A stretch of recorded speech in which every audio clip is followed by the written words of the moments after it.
Okay, another video. I am now showing off my my favorite build, my favorite crit build, and we'll see if I can go and take out this guy on the first try. Yeah. Love this build because it's a lot more challenging to use than the silly tank build, and a lot more rewarding. Alright. Step 1, thrust stance. Step 2, spellbinder. Step 3, application pellets. Step 4, go to town.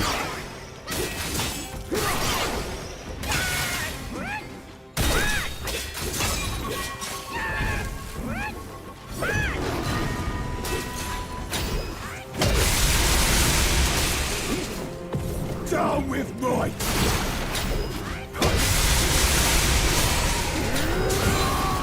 Oh, so close. He hit me once. You know, that's good enough of a demonstration of this thing's power. He hit me once. So yeah, this build is a very high risk, high reward crit build. There are some even more high risk reward than this one, but it's a nice balance between being just enough tanky that you can survive some hits, but very, very high in crit chance, crit damage. Here is the build: the Tri-Point Double-Edged Spear, the Weaver's Needle, the Non-Able, 3 Hill Crown, Galeguard Beastmaw Armor, Ochre Arm Guard, and Galeguard Greaves. And then for Curios, we have the Boshan Sensor, 3 Cat Eye Beads, and the Tiger Tendon Belt. For our Soak, Gourd, and Drink, we are using the Xingqiang Gourd, the Dry Spirit, and 2 Tiger Relics. This build is rather challenging to get, as these items are kind of... They take a few runs of the game in order to get a couple of playthroughs. The Cat's Eye Beads you can only get once per play. It drops from the Wandering Wight in Chapter 1. The 3 Hill Crown drops from Erlang Shen in the Gauntlet. It's a new item that was added with the recent update. And if you're having trouble getting this item from the Erlang Shen Gauntlet, as it is arguably the most challenging of those gauntlets, I recommend the Super Tank build that I have elsewhere on this channel. I'll link it in the description. And that has like 70 or 80% damage reduction, which will make most of the gauntlet pretty trivial. I actually ran through the 4 Longs, the Stone Monkey, and Erlang Shen back to back in my first playthrough of the gauntlet, back to back without dying, with that build, and that's also on this channel. But yeah, this build is much more challenging to use than that. It's much less safe, but it is very fun and very rewarding. It's a very high crit chance build. And despite using Spellbinder, we are still using the Non-Able, as I have found that the 100 mana that Non-Able reduces from you is still offset enough from its bonuses that it still is the best option in this slot. That said, if you really wanted, you could slot in the Gore Eye Taoist and then enable Spellbinder and then swap to Non-Able. But I've found that doing so only gives you like 2 or 3 more attack damage, and I just don't find it worth that effort every single time to do it. I go with the Non-Able. It also feels a little bit cheaty, so I go with the Non-Able. For other spirits, if you don't want to use Non-Able, I highly recommend either the Earth Wolf to give you more focus, which pairs quite nicely with the Galeguard Beastmaw Armor. This gives you 15 focus every time you perfect dodge. This gives you more focus on hit. The other spirit I would recommend is the Rat Imperial Guard, which gives another 15 focus on perfect hit. If you're using this, you gain 30 focus on a perfect dodge, which is nuts. If you don't want to use the 3 Hill Crown, you can also use the See No Evil to trigger more easily perfect dodges. So that's a very easy 30 focus you can get quite easily. The most challenging to explain part of this build is the Ochre Arm Guard. The unique effect is that it gives you 6% crit chance for 8 seconds for every focus point you consume.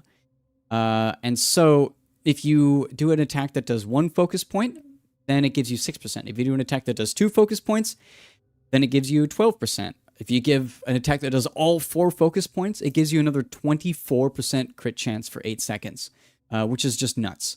And so that compared with our other stats is just really good. So let me proc that. Let me also use some amplification pellets, and then let's drink our gourd. And let's go ahead and now look at our stats. We are at 78% crit chance. And I believe that is not even with the Ochre Arm Guard bonus. So that's just 78% crit chance. So almost every single attack that we do is going to be a critical hit. In fact, only 22% of our attacks is a not critical hit.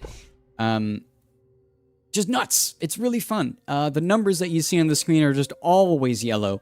And that pairs super well with the Tiger Tendon Belt, which whenever you see through gives another 12% attack. So the way you really play this build is you go up in someone's face, you drink your gourd, you do all your buffs, and then you go into your whirl attack, you wait for the enemy to attack you, and then you dodge backwards perfectly, and then go in for the thrust. So I'll do it again. You go for the whirl, dodge back, thrust. Whirl, dodge back, thrust. Whirl, dodge back, thrust. And it's just infinitely chainable so long as you have stamina. Yeah, the one unfortunate bit about this is that the Ochre Arm Guard only gives you that 24% crit chance if you do not release your heavy via Deadly Dance. It does not work with Deadly Dance, and I'll explain that right now.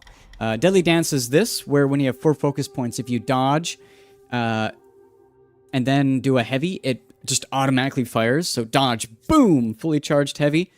That does not proc Ochre Arm Guards, which is rather unfortunate. But it does give you a reason to just do a regular full heavy attack. If you really wanted to go all out on this build, what I would do is use enhanced ginseng pellets. So this will immediately fill your focus bar. So really the best way to get optimal damage is to attack the enemy, just build up to 4 focus points, and then stop, fire off a fully charged level 4 heavy, and then immediately take a ginseng pellet. And that will then let you chain 4 of these back to back. And you can do this in a very short window. And these will have a maximum crit chance. And those 4 attacks should kill most anything. But yeah, that's the build. So I find this build very fun. It's very challenging, and I don't use it to kill every boss. Those really annoying enemies, like the Mantis in chapter 6, or the Duskvale. Those guys are I just don't enjoy those fights, and so I don't use this build for that. But for most other enemies, I use this. It's super fun to play, and I highly recommend using it yourself.